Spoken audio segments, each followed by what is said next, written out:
Looking for a guaranteed way to create content that resonates with your audience? Start a podcast. Interview your ideal clients and let them choose the topic of the interview. Because if your ideal clients care about the topic, there's a good chance the rest of your audience will care about it too. Learn more at sweetfishmedia.com. You're listening to B2B Growth, a daily podcast for B2B leaders. We've interviewed names you've probably heard before, like Gary Vaynerchuk and Simon Sinek, but you've probably never heard from the majority of our guests. That's because the bulk of our interviews aren't with professional speakers and authors. Most of our guests are in the trenches leading sales and marketing teams. They're implementing strategy. They're experimenting with tactics. They're building the fastest growing B2B companies in the world. My name is James Carberry. I'm the founder of Sweetfish Media, a podcast agency for B2B brands, and I'm also one of the co-hosts of this show. When we're not interviewing sales and marketing leaders, you'll hear stories from behind the scenes of our own business.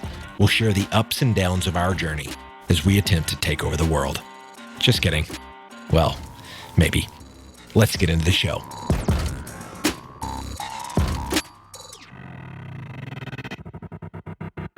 Welcome back to B2B Growth. I am your host for today's episode, Nikki Ivy with Sweetfish Media.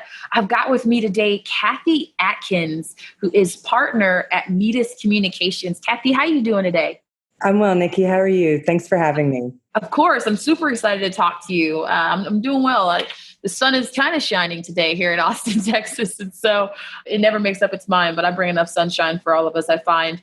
So we're going to be talking a little bit today about how PR is so important, some of the critical elements of that for first-time CEOs. So there's going to be a lot of valuable little nuggets in here. But before we get to any of that, Cathy, I'd love it for you to just give us a quick background on yourself and maybe what you and the folks at Metis have been up to these days. Sure, of course.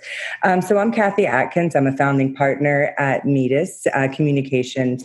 We're an integrated, strategic marketing and PR firm that's focused on B2B tech, healthcare companies, really helping them raise awareness, generate leads, and also support customer and sales enablement. So we go beyond kind of the general PR and awareness spectrum to actually help customers acquire their own customers and then also really bring content and marketing success into their sales and customer programs too. Yeah, it sounds good. And it really does give us a context for the things that we're going to be discussing today.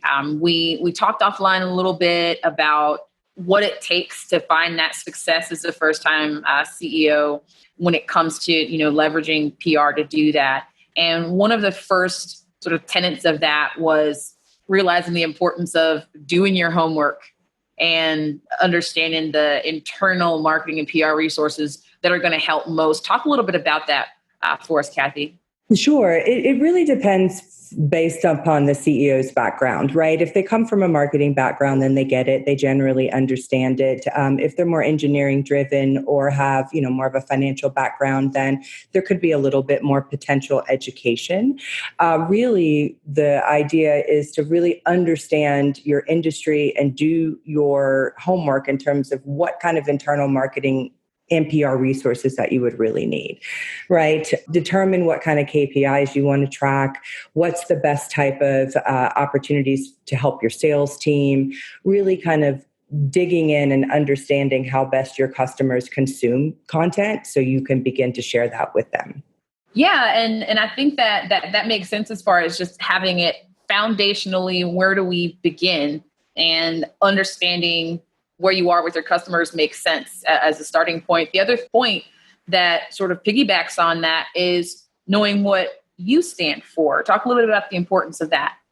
Yeah, I mean, this is a lesson that we learn more and more every day is that, one of the biggest tenets of the work that we do is not just kind of, especially within B2B software companies and within tech in general, that it's not just enough to find a need and fill it, which is obviously your first strategy, right? Is solving customer pain is clearly what you need to do first, and to do it well. Having, customer and product market fit is like critical for success. But then in today's day and age with social media and, the polarizing topics in the industry and within politics, you're finding that the more CEOs who really know who they are and what they stand for and what their opinions are really resonate the most.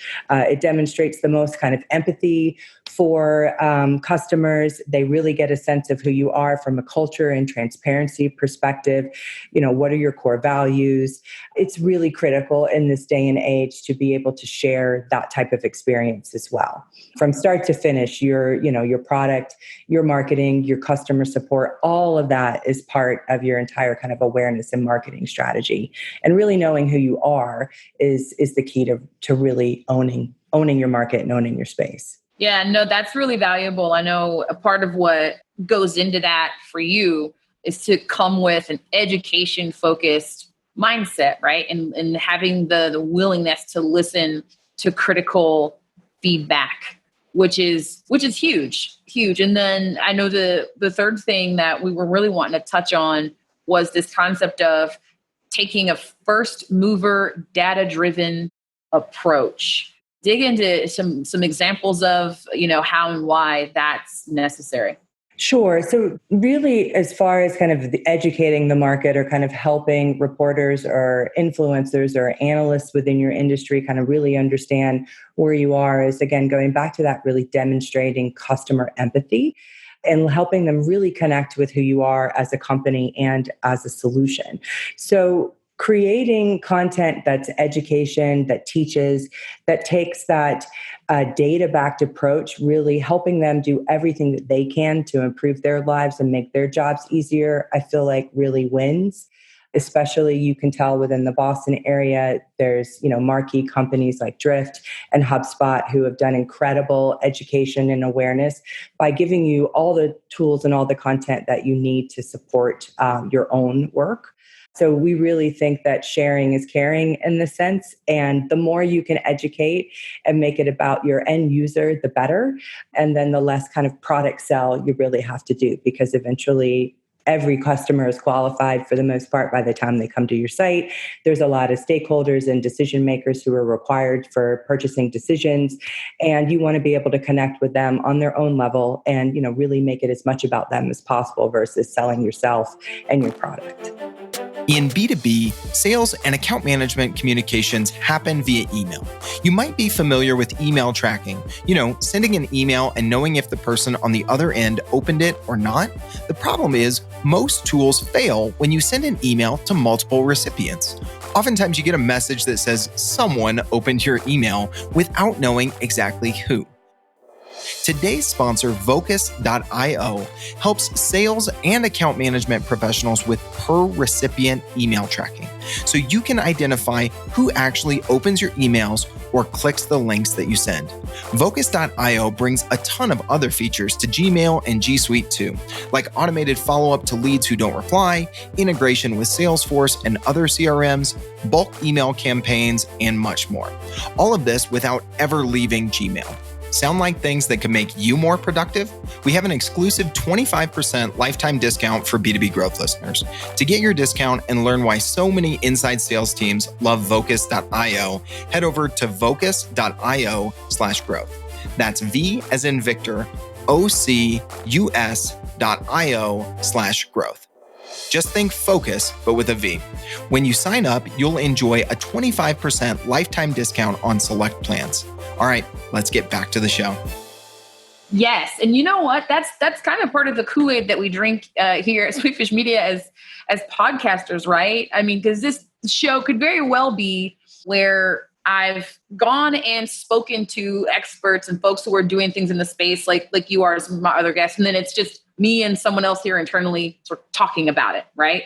Versus using like the data, the information, and letting those folks who are demonstrating what it is that I'm wanting to advance or offer to the listeners as value, letting those folks tell the story. It's an old journalism value, right? It goes, instead of talking to the movers and the shakers, talk to the moved and the shaken, right? And that kind of sounds like, I love that. And that kind of, it drives home this point that that you're talking about. And I could see how, getting that wrong could be really critical. Yeah, definitely. I mean, it's really, even looking at your background from a journalist, I mean, I would imagine that the best pitches, from an awareness perspective that really landed with you, really resonated with what your beat was, what you care about, what you're writing about, and then what's of most interest to your readers and your listeners. So the days of kind of smiling and dialing and doing these blanket kind of, news outreach is just gone. This time and attention is precious. And if you don't value that, and if you don't put the care in to do the work beforehand, then you're really going to miss out, because that's one of the biggest misconceptions that we help alleviate with, especially first-time CEOs that just kind of either don't have a sense of it or need some education on how best to do it. So it's like, be yourself, be willing to go the extra mile, spend the extra half hour educating reporters and helping them educate their own readers. And then that will go a long way, and those reporters will remember it forever, as opposed to, here's my agenda and I'm inflexible and here's what I need to go, deliver. But those kind of collaborative conversations will, make you friends for life with certain reporters. And even if they're not interested in something that you're doing right now, they'll save it for later. They'll always come back to you as a resource. The more open and available and cognizant of their needs that they are, the better everybody is. Yes, you're preaching to the choir. Yes. Exactly that. Before we've got a couple other things I want to do before we wrap up. Is there any last little nugget you want to leave folks with as first-time CEOs, at maybe an example of a time you've seen it done well, or an example of a time when someone got it wrong and it was critical? Well, I mean, those getting it wrong is always relative, I think. So we can focus on some success. And this would be I think the first time I really understood this lesson in terms of a CEO. And he was a first-time CEO. It was an infrastructure company way back in the 90s here in Boston, where we were sitting down at a trade show with a new reporter who was at an online news site. And the CEO spent an hour really educating her on the entire market landscape, answering her questions. Other CEOs would have maybe gotten, a little frustrated, or, why is she not understanding this more? And, these are very fundamental questions and the basics, but he spent so much time helping her understand just the industry in general that, she moved from tech reporting to a reporter at a major mainstream business daily, and she never forgot it. He was always the first. She always gave him a chance to share his point of view and his opinion, because he really took the time to help her, just because that's who he was. And so that, over 20 years ago, was really what stuck with me the most. And I always go back to that lesson when I have folks who just want to rush through it. They don't want to take time to really understand the why and the value behind it. So helping them, remind them of that, is that people will remember the extra mile that you'll go to help them, and they won't forget you, is really important. You, Cathy, are a woman after my own heart. It's a sort of a mantra of mine that folks who listen to the show have probably heard me say before, but it gets proven right time and time again. Relationships are revenue. 100%. That's what we're talking about here. And it's so funny how, independent of the discipline, when I talk to people, the recurring theme of, no matter what you're getting right or wrong, if you get this idea that ultimately it's a solid relationship that you're trying to, start and build on. If you get that part right, it can sort of make up for a lot of other stuff, or at least make the other things a little easier to accomplish. So thanks for helping drive that home. So now that I have picked your brain and gotten some stuff out of it, I am wanting to know what you are putting in it, Cathy. What education resource are you engaging with? What are you reading? What are you listening to these days that's got you excited or informing your approach? Sure. So obviously this podcast is definitely one to shout out back to you. There's a lot of really great, salient, short form and long form nuggets from a listening perspective that I can have in the background. We're always reading. So, short of, your major kind of Wall Street Journal, New York Times, I'm a really big fan of the Harvard Business Review IdeaCast. I think that's really fantastic.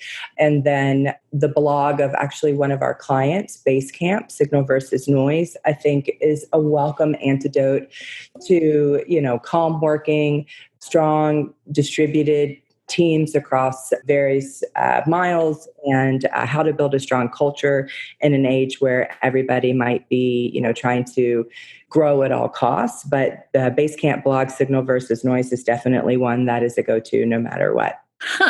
I think I'm going to check that one out myself. Speaking of checking stuff out, Cathy, I know folks are going to want to, follow along with what you guys are doing and connect with you. How can folks stay in touch with you? The best way is to hit us up on our website, metiscom.com, metiscom.com. Drop us a note and we'll get back to you within 30 to 45 minutes. We're usually really fast and responsive. So that's the best way to engage. And I'll be in touch. I'm the person that's responding, so I'll be there. There's a real person responding. Yeah, we definitely try. So, well, I really appreciate you being here with us today. There's some really valuable stuff. Thanks so much, Cathy. Sure. Thank you. It was a pleasure. Thank you, Nikki. We totally get it. We publish a ton of content on this podcast, and it can be a lot to keep up with. That's why we've started the B2B Growth Big Three, a no-fluff email that boils down our 3 biggest takeaways from an entire week of episodes.